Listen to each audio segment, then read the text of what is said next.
ಮೈಸೂರಿನ ಮೂಡ ಪ್ರಕರಣವನ್ನ ನರೇಂದ್ರ ಮೋದಿ ಅವರು ಹರಿಯಾಣದಲ್ಲಿ ಪ್ರಸ್ತಾಪ ಮಾಡಿದರು. ಆ ಕಾರಣಕ್ಕೋಸ್ಕರ ಈ ಮಟ್ಟದ ಒಂದು ರಿಸಲ್ಟ್ ಬಂದಿದೆ ಅನ್ನೋದೊಂದು ವಿಶ್ಲೇಷಣೆ. ಅಲ್ಲಿಯ ಮುಖ್ಯಮಂತ್ರಿಗಳು ಈಗಾಗಲೇ ಒಳ್ಳೆ ಕೆಲಸ ಮಾಡೋದ್ರಿಂದ ಮೂರನೇ ಬಾರಿಗೆ ಅವರಿಗೆ ಒಂದು ಅವಕಾಶವನ್ನು ಮಾಡಿಕೊಟ್ಟಿದ್ದಾರೆ. ಆ ಮೂಡ ಹಗರಣವೂ ಸಹ ಒಂದು ವಿಷಯವಾಗಿ ಪರಿಗಣಿಸಿದೆ ಅಂತ ನಂಗೆ ಅನಿಸ್ತದೆ. ರಾಜ್ಯದ ಮುಖ್ಯಮಂತ್ರಿಗಳು ಬದಲಾವಣೆ ಆಗ್ತಾರೆ, ಎಲ್ಲೋ ಒಂದ್ ಕಡೆ ಮುಖ್ಯಮಂತ್ರಿಗಳು ಬದಲಾಗಬಹುದು ಏನೋ ಅನ್ನುವಂಥ ವಾತಾವರಣವನ್ನ ಕಾಂಗ್ರೆಸ್ ಅವರು ಇವತ್ತು ಸೃಷ್ಟಿ ಮಾಡಿದ್ದಾರೆ. ಒಂದ್ ಕಡೆ ಮಲ್ಲಿಕಾರ್ಜುನ್ ಖರ್ಗೆ ಅವರು ಹೆಸರು ಹೇಳ್ತಾರೆ, ಇನ್ನೊಂದ್ ಕಡೆ ಪರಮೇಶ್ವರ್ ಹೆಸರು ಹೇಳ್ತಾರೆ, ಇನ್ನೊಂದ್ ಕಡೆ ಜಾರಕಿಹೊಳಿ ಅವರು ಹೆಸರು ಹೇಳ್ತಾರೆ, ಇನ್ನೊಂದ್ ಕಡೆ DK ಅವರು ಯಜ್ಞ ಯಾಗಗಳನ್ನ ಮಾಡ್ತಾ ಇದ್ದಾರೆ. ಇದೆಲ್ಲ ನೋಡಿದ್ರೆ ಮುಖ್ಯಮಂತ್ರಿಗಳು ಬದಲಾಗ್ತಾರೆ ಅಂತಕ್ಕಂಥ ನಂಬಿಕೆ ನಂಗೂ ಬರ್ತಾ ಇದೆ. ಪಕ್ಷಗಳ ಹೋರಾಟದ ಫಲನ ಮೂಡ ವಿಚಾರದಲ್ಲಿ 100ಕ್ಕೆ 100 ನಮ್ಮ ರಾಜ್ಯಾಧ್ಯಕ್ಷರಾಗಿರ್ತಕ್ಕಂಥ ವಿಜೇಂದ್ರ ನೇತೃತ್ವದಲ್ಲಿ NDA ನೇತೃತ್ವ ಏನು ಕುಮಾರಸ್ವಾಮಿ ಇರ್ಬೋದು ಅವರ ಒಂದು ನೇತೃತ್ವದ ಹೋರಾಟದ ಪ್ರತಿಫಲನೆ ಈ ಒಂದು ಬದಲಾವಣೆಗೆ ನಾಂದಿಯಾಗಿದೆ ಅಂತ ನಾನು ಘಂಟಾಘೋಷವಾಗಿ ಹೇಳಕ್ಕೆ JDS ಮತ್ತು ಬಿಜೆಪಿ ಶಾಸಕರು ಮಾಜಿ ಸಚಿವರ ಮೂಡಾದಲ್ಲಿ ಮಾಡಿರ್ತಕ್ಕಂಥ ಹಗರಣವನ್ನು ಈಚೆಗೆ ತರ್ತಾರೆ, ಅವ್ರನ್ನೂ ಕೂಡ ಶಿಕ್ಷೆಗೆ ಒಳಪಡಿಸ್ತಕ್ಕಂಥ ಕೆಲಸ ಆಗ್ತದೆ ಅನ್ನೋ ಒಂದು ಚರ್ಚೆ ನಡೀತಾ ಇದೆ. ನಾವು ಘಂಟಾಘೋಷವಾಗಿ ಹೇಳ್ತಾ ಇದೀವಿ, ಯಾವ ತನಿಖೆಗೆ ನಾವು ಸಿದ್ಧ. ಇದನ್ನ ನಾವೇ ಹೇಳ್ತಾ ಇದೀವಿ, CBIಗೆ ವಹಿಸಿ ಅಂತ ಹೇಳ್ತಾ ಇದೀವಿ. ವಹಿಸಿ ತಾಕತ್ತಿದ್ರೆ ನಿಮ್ಗೆ ನೀವು ತನಿಖೆ ಯಾಕೆ ಮಾಡ್ತೀರಿ? CBIಗೆ ವಹಿಸ್ಬಿಡಿ. ಪಕ್ಷದ ನಿಷ್ಠಾವಂತ ಕಾರ್ಯಕರ್ತರಾಗಿ ಪ್ರತಾಪ್ ಸಿಂಹ ಅವರು ಪಕ್ಷದ ಕಚೇರಿಯಿಂದ ಅಂತರವನ್ನ ಕಾಯ್ಕೊಳ್ಳಿಕ್ಕೆ ಏನ್ ಕಾರಣ? ನೋಡಿ, ನಾವು ಪ್ರತಿಯೊಂದು ಕಾರ್ಯಕ್ರಮಕ್ಕೆ ಅವ್ರನ್ನ ಕರಿತೀವಿ.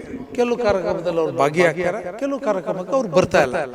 ಬಂದಿಲ್ಲ ಅನ್ನೋ ಕಾರಣಕ್ಕೋಸ್ಕರ ನನಗೆ ಯಾವ ಕಾರಣಕ್ಕೆ ಬಂದಿದ್ದಾರೆ ಅನ್ನುವಂಥ ವಿಚಾರ ಗೊತ್ತಿಲ್ಲ. ಕಾರ್ಯಕರ್ತರ ಮೇಲೆ ಪರಿಣಾಮ ಬೀರೋದಿಲ್ಲ ಸರ್. ಅಧಿಕಾರ ಬೇಕು, ಅಧಿಕಾರದಿಂದ ಇಳಿದಾಗ ಪಕ್ಷ ಬೇಡ ಅನ್ನೋ ಮನಸ್ಥಿತಿ ಬೇರೆ ಕಾರ್ಯಕರ್ತರ ಮೇಲೆ ಪರಿಣಾಮ ಬೀರುತ್ತೆ ಅಂತ ಅನ್ಸಲ್ವಾ? ಒಬ್ಬರು ನಗರಾಧ್ಯಕ್ಷ ಯಾರು ಪಕ್ಷದ ಸಿದ್ಧಾಂತಗಳಿಗೆ ಅನುಗುಣವಾಗಿರ್ತಕ್ಕಂಥದ್ದು ಒಬ್ಬ ವ್ಯಕ್ತಿ, ಅವರೆಲ್ಲರೂ ಸಹ ಪಕ್ಷ ಸಿದ್ಧಾಂತದ ಒಳಗಡೆನೆ ಬರ್ತಾರೆ. ಇಲ್ಲ ಅಂತಕ್ಕಂಥ ವ್ಯಕ್ತಿಗಳು ಅವರವರ ಮನೋಭಾವಕ್ಕೆ ತಕ್ಕಂತೆ ಅವ್ರ ನಡವಳಿಕೆಗಳಿರ್ತವೆ. ಕಾಂಗ್ರೆಸ್ ಮುಖ್ಯಮಂತ್ರಿಗಳು ರೇಸ್ ಅಲ್ಲಿ ಇದಾರಲ್ಲ, ಆ ರೇಸ್ಗಳನ್ನ ನೋಡಿದ್ರೆ 100% ದಸರಾ ನಂತರದಲ್ಲಿ ಮುಖ್ಯಮಂತ್ರಿಗಳು ರಾಜೀನಾಮೆ ಕೊಡ್ತಾರೆ ಅಂತಕ್ಕಂಥ ವಿಶ್ವಾಸ ನನಗಿದೆ.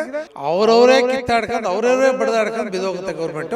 ಅದಂತೂ ಇವತ್ತಲ್ಲ, ಇನ್ನು 6 ತಿಂಗಳಿರ್ಬೋದು, 3 ತಿಂಗಳಿರ್ಬೋದು, ಅದಂತೂ ಸತ್ಯ. ಈಗ ಸಿದ್ದರಾಮಯ್ಯವರು ಮೂಡ ಹಗರಣ ಮುನ್ನೆಲೆಗೆ ಬಂದ ನಂತರ ಈಗ ಜಾತಿ ಕಾರ್ಡನ್ನ ಪ್ಲೇ ಮಾಡ್ತಿದ್ರೆ, ಜಾತಿ ಗಣತಿಯನ್ನ ಅಕ್ಟೋಬರ್ 16ನೇ ತಾರೀಕು ಸಚಿವ ಸಂಪುಟದಲ್ಲಿಟ್ಟು ನಾವು ಚರ್ಚೆ ಮಾಡಿ ಜಾತಿ ಗಣತಿ ಏನಿದೆ ಇದನ್ನ ವರದಿಯನ್ನು ಜಾರಿ ಮಾಡ್ತೀನಿ ಅಂತ ಹೇಳಿ. ಜನಗಣತಿ ಮಾಡೋದು ಎಷ್ಟು ವರ್ಷ ಬೇಕು? ಜನಗಣತಿ ಬಿಡುಗಡೆ ಮಾಡಕ್ಕೆ ಹರಿಪ್ರಸಾದ್ ಅವ್ರು ಏನ್ ಹೇಳಿದ್ರು? ಸರ್ಕಾರ ಓದೋ ಪರವಾಗಿಲ್ಲ, ಬಿಡುಗಡೆ ಮಾಡ್ತೀರಾ?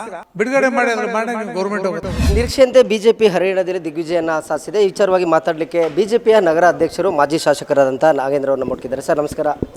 ಮೈಸೂರಿನ ಮೂಡ ಪ್ರಕರಣವನ್ನ ನರೇಂದ್ರ ಮೋದಿ ಅವರು ಹರಿಯಾಣದಲ್ಲಿ ಪ್ರಸ್ತಾಪ ಮಾಡಿದ್ರು. ಆ ಕಾರಣಕ್ಕೋಸ್ಕರ ಈ ಮಟ್ಟದ ಒಂದು ರಿಸಲ್ಟ್ ಬಂದಿದೆ ಅನ್ನೋದು ಒಂದು ವಿಶ್ಲೇಷಣೆ. ನಿಜನಾ ಸರ್? ಅದು ಹರಿಯಾಣದಲ್ಲಿ ಅದು ಒಂದು ವಿಷಯ ಅಷ್ಟೇ ಹೊರತು ಅಲ್ಲಿಯ ಮುಖ್ಯಮಂತ್ರಿಗಳು ಈಗಾಗಲೇ ಒಳ್ಳೆ ಕೆಲಸ ಮಾಡೋದ್ರಿಂದ ಮೂರನೇ ಬಾರಿಗೆ ಅವ್ರಿಗೆ ಒಂದು ಅವಕಾಶವನ್ನು ಮಾಡಿಕೊಟ್ಟಿದ್ದಾರೆ. ಆ ಮೂಡ ಹಗರಣವೂ ಸಹ ಒಂದು ವಿಷಯವಾಗಿ ಪರಿಗಣಿಸಿದೆ ಅಂತ ನಂಗೆ ಅನಿಸ್ತದೆ. ನಮ್ಮ ಭಾರತ ದೇಶದಲ್ಲಿ ಸ್ವತಂತ್ರದ ಪೂರ್ವದಲ್ಲಿ ಸ್ವತಂತ್ರ ಚಳವಳಿಗೆ ಗಣಪತಿ ಹಬ್ಬವನ್ನು ಬಾಲಗಂಗಾಧರ ತಿಲಕ್ ಅವರು ಮಾಡಿದರು. ಈ ಗಣಪತಿ ಹಬ್ಬದಲ್ಲೇ ಒಂದಷ್ಟು ಕಾಂಟ್ರವರ್ಸಿಗಳಾಯಿತು, ಕಲ್ತೂರಾಟಗಳಾಯಿತು. ಗಣಪತಿ ಕೂರಿಸ್ಲಿಕ್ಕೆ ಪರ್ಮಿಷನ್ ಬೇಕು, ಮೆರವಣಿಗೆ ಕೂಡಿಸ್ಲಿಕ್ಕೆ ಮಾಡಲಿಕ್ಕೆ ಪರ್ಮಿಷನ್ ಬೇಕು. ಈ ಒಂದು ವಿಚಾರನೂ ಕೂಡ ಅಲ್ಲಿ ಪ್ರಸ್ತಾಪ ಮಾಡಿದರು. ಕರ್ನಾಟಕದಲ್ಲಿ ಯಾವ ಪರಿಸ್ಥಿತಿ ಇದೆ ಹಿಂದೂಗಳು ಹಬ್ಬ ಮಾಡ್ತಕ್ಕಂಥ ವಿಚಾರದಲ್ಲಿ? ಗಣಪತಿ ಹಬ್ಬ ಕಾಂಗ್ರೆಸ್ ಸರ್ಕಾರ ಬಂದ ನಂತರದಲ್ಲಿ ನಡೀತಾ ಇರತಕ್ಕಂಥ ಹಬ್ಬ ಅಲ್ಲ. 100 ವರ್ಷಗಳ ಹಿನ್ನೆಲೆ ಇರತಕ್ಕಂಥ ಗಣಪತಿ ಉತ್ಸವವನ್ನು ಹಿಂದೂ ಬಾಂಧವರು ಪ್ರತಿ ವರ್ಷ ರಸ್ತೆಯಲ್ಲಿ ಅವ್ರ ಮನೆಯಲ್ಲಿ ಕೂರಿಸಿ ಪ್ರೊಸೆಷನ್ ಮೂಲಕ ಬಿಡುವಂಥದ್ದು ಮತ್ತು ಗಣಪತಿಯನ್ನು ವಿಸರ್ಜನೆ ಮಾಡುವಂಥದ್ದು, ಗಣಪತಿಯನ್ನು ಕೂರಿಸುವಂಥದ್ದು ಎಲ್ಲವನ್ನು ಮಾಡ್ಕೊಬರ್ತಾ ಇದ್ದಾರೆ. ಆದರೆ ವಿಶೇಷವಾಗಿ ಗಣಪತಿ ಬಿಡುವಂಥ ಸಂದರ್ಭದಲ್ಲಿ ಪೆಟ್ರೋಲ್ ಬಾಂಬ್ಗಳನ್ನ ಎಸಿತಿರಲ್ಲ, ಇದೆಷ್ಟು ಸರಿ? ಇದನ್ನು ಸಾರ್ವಜನಿಕರು ಗಮನಿಸಿದ್ದಾರೆ.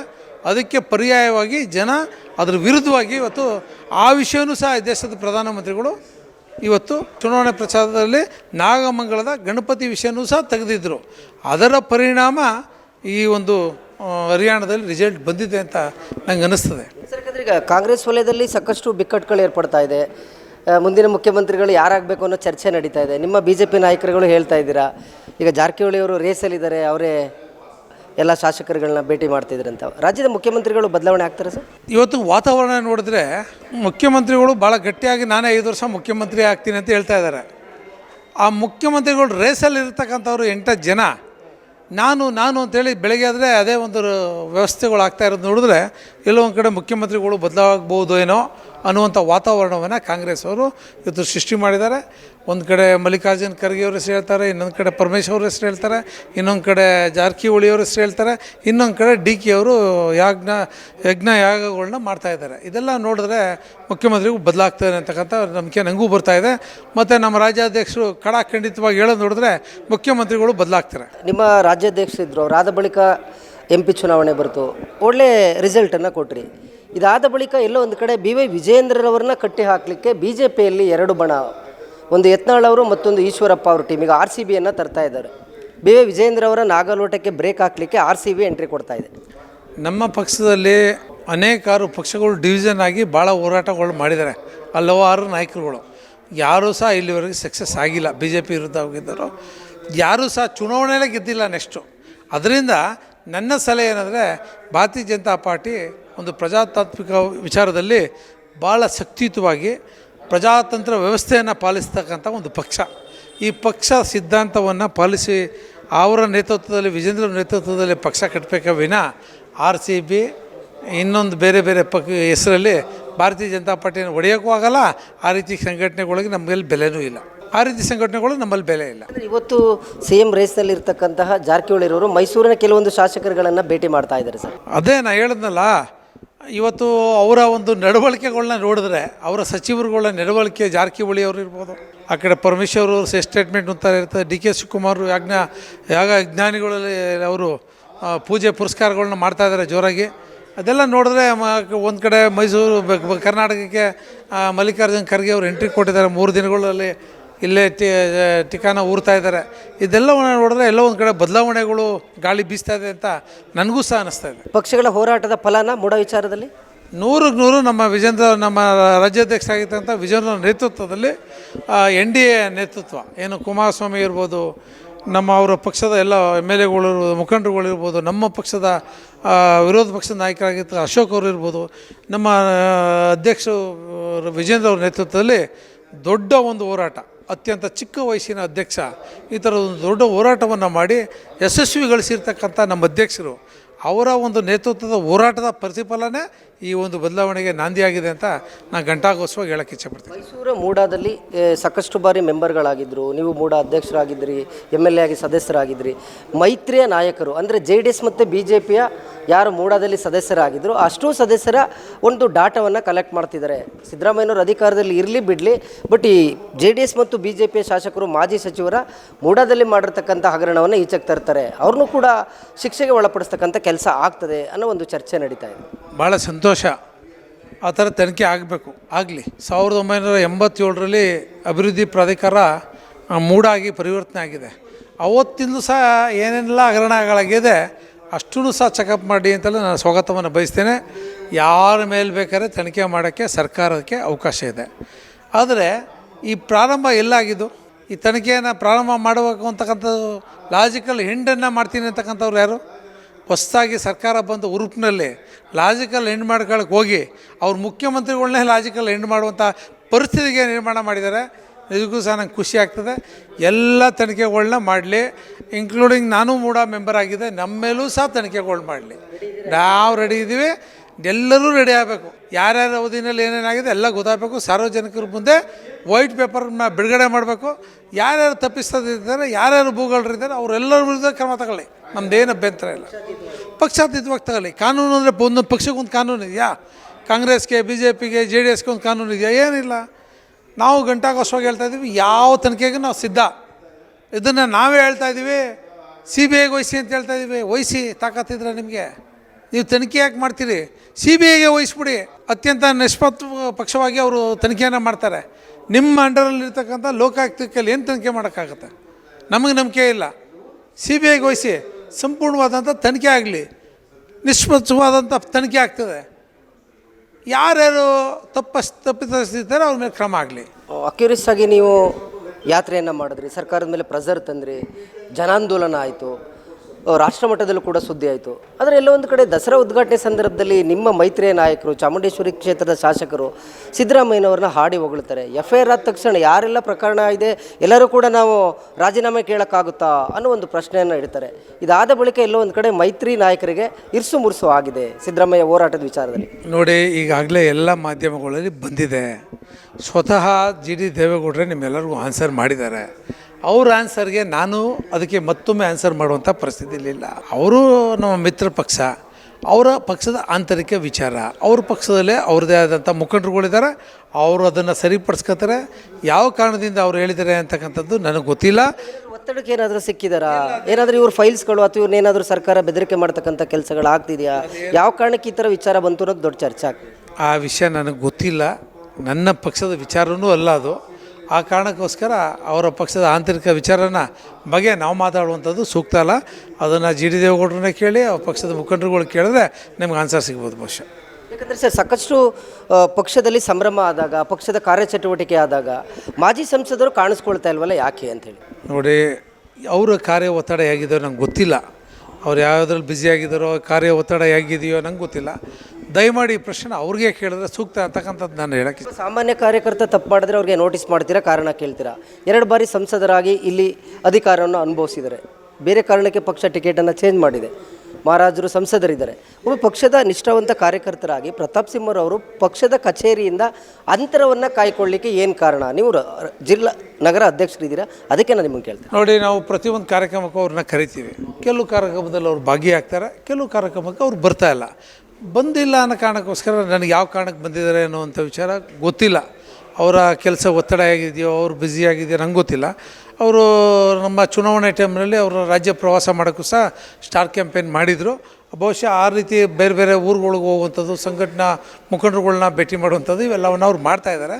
ಅದನ್ನು ನಮ್ಮ ರಾಜ್ಯಾಧ್ಯಕ್ಷರಿಗೂ ಸಹ ಗಮನಿಸ್ತಾ ಇದ್ದಾರೆ. ಅವೆಲ್ಲವೂ ಸಹ ಅವ್ರಿಗೆ ವೈಯಕ್ತಿಕ ವಿಚಾರಗಳ ಬಗ್ಗೆ ನಾನಾದರೂ ಸಹ ಹೆಚ್ಚು ಮಾತಾಡೋಕ್ಕೆ ಹೋಗದೆ ಅವರು ಪಾರ್ಟಿಯಲ್ಲಿ ಹೆಚ್ಚು ತೊಡಗಿಸ್ಕೊಳ್ಳಿ ಅಂತಕ್ಕಂಥ ಮನವಿನ ಸಂದರ್ಭ ಮಾಡೋಕ್ಕೆ. ಮುಖಂಡರು ಒಂದು ಸಭೆ ಮಾಡಿದಂಥ ಸಂದರ್ಭದಲ್ಲಿ ಬಂಗಾರಪ್ಪ ಅವ್ರು ಇರ್ಬೋದು, ಕುಮಾರ್ ಬಂಗಾರಪ್ಪ ಅವ್ರು ಇರ್ಬೋದು, ಯತ್ನಾಳ್ ಅವ್ರು ಇರ್ಬೋದು, ರಮೇಶ್ ಜಾರಕಿಹೊಳಿ ಇರ್ಬೋದು, ಬಂಡಾಯ ನಾಯಕರು ಸಭೆ ಮಾಡಿದಾಗ ಇಲ್ಲಿಂದ ಪ್ರತಾಪ್ ಸಿಂಹ ಬೆಂಗಳೂರಿಗೆ ಹೋಗಿ ಮೀಟಿಂಗ್ ಅಟೆಂಡ್ ಮಾಡ್ತಿದ್ದಾರೆ.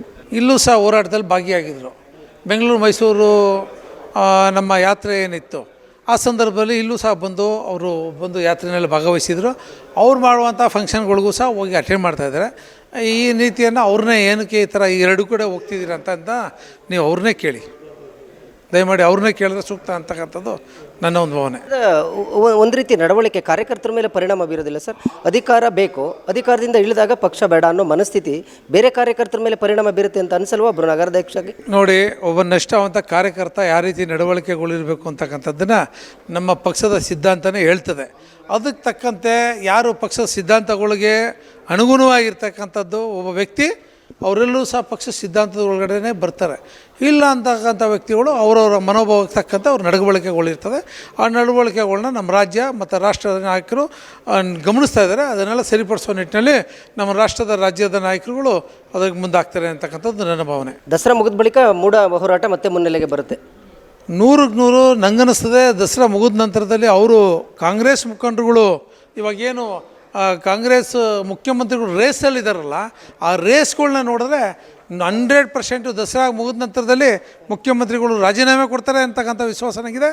ಅದಾದ ನಂತರದಲ್ಲಿ ಹೊಸ ಮುಖ್ಯಮಂತ್ರಿಗಳು ಬರ್ತಾರೆ ಅಂತಕ್ಕಂಥದ್ದು ನನ್ನ ಒಂದು ಗಮನ. ಕಾಂಗ್ರೆಸ್ ಅವರೇ ಬರ್ತಾರೆ. ಈಗ ಅವ್ರು ರೇಸಲ್ಲಿ ಇಲ್ಲ. ನಮ್ಮ ಮಹಾರಾಷ್ಟ್ರದ ಮಾದರಿಯಲ್ಲಿ ಆಪರೇಷನ್ ಕಮಲ ಆಗುತ್ತೆ.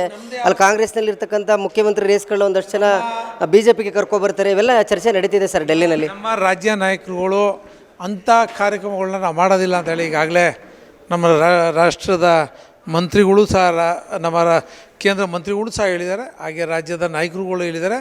ಆ ಪರಿಣಾಮಕ್ಕೆ ಆ ಒಂದು ಇದಕ್ಕೆ ನಾವು ಕೈ ಹಾಕೋದಿಲ್ಲ. ಆದರೆ ನಾವು ಏನು ಅವ್ರನ್ನ ಬೆಳೆಸೋ ಒಂದು ಯೋಜನೆ ಮಾಡಲ್ಲ.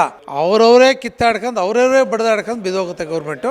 ಅದಂತೂ ಇವತ್ತಲ್ಲ, ಇನ್ನು 6 ತಿಂಗಳಿರ್ಬೋದು, 3 ತಿಂಗಳಿರ್ಬೋದು, ಅದಂತೂ ಸತ್ಯ. ಈಗ ಸಿದ್ದರಾಮಯ್ಯರು ಮೂಢ ಹಗರಣ ಮುನ್ನೆಲೆಗೆ ಬಂದ ನಂತರ ಈಗ ಜಾತಿ ಕಾರ್ಡನ್ನು ಪ್ಲೇ ಮಾಡ್ತಿದ್ದಾರೆ. ಜಾತಿ ಗಣತಿಯನ್ನು ಅಕ್ಟೋಬರ್ 16ನೇ ತಾರೀಕು ಸಚಿವ ಸಂಪುಟದಲ್ಲಿಟ್ಟು ನಾವು ಚರ್ಚೆ ಮಾಡಿ ಜಾತಿ ಗಣತಿ ಏನಿದೆ ಇದನ್ನು ವರದಿಯನ್ನು ಜಾರಿ ಮಾಡ್ತೀನಿ ಅಂತ ಹೇಳ್ತಾ ಇದ್ದಾರೆ. ಈಗ ಎಲ್ಲೋ ಒಂದು ಕಡೆ ಮೂಢ ಹಗರಣ ರಾಷ್ಟ್ರಾದ್ಯಂತ ಸುದ್ದಿ ಮಾಡಿದೆ. ಆ ಸುದ್ದಿ ಪ್ರಭಾವ ಕಮ್ಮಿ ಮಾಡಬೇಕಲ್ಲ. ಅದಕ್ಕೋಸ್ಕರ ಈ ರೀತಿಯಾದಂಥ ಬೇರೆ ಬೇರೆ ವಿಚಾರಗಳನ್ನ ತೆಗೆದುಕೊಂಡು ಜಾತಿ ಗಣತಿ ವಿಚಾರ ಯಾವತ್ತಿಂದ ಮಾತಾಡ್ತಾವ್ರೆ ಸಿದ್ದರಾಮಯ್ಯನವರು.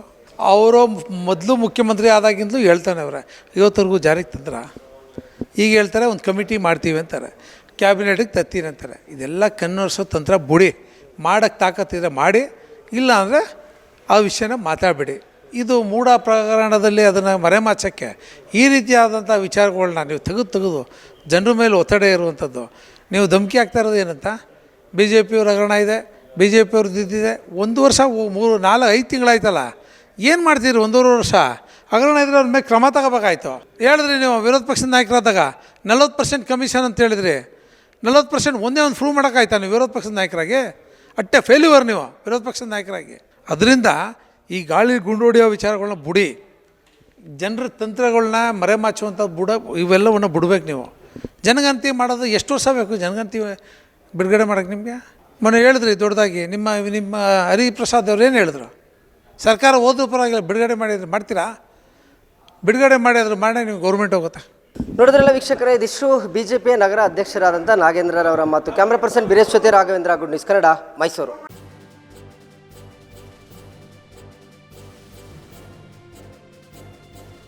ಇದು ಮಾನವೀಯ ಸಂದೇಶದ ಜನವಾಹಿನಿ.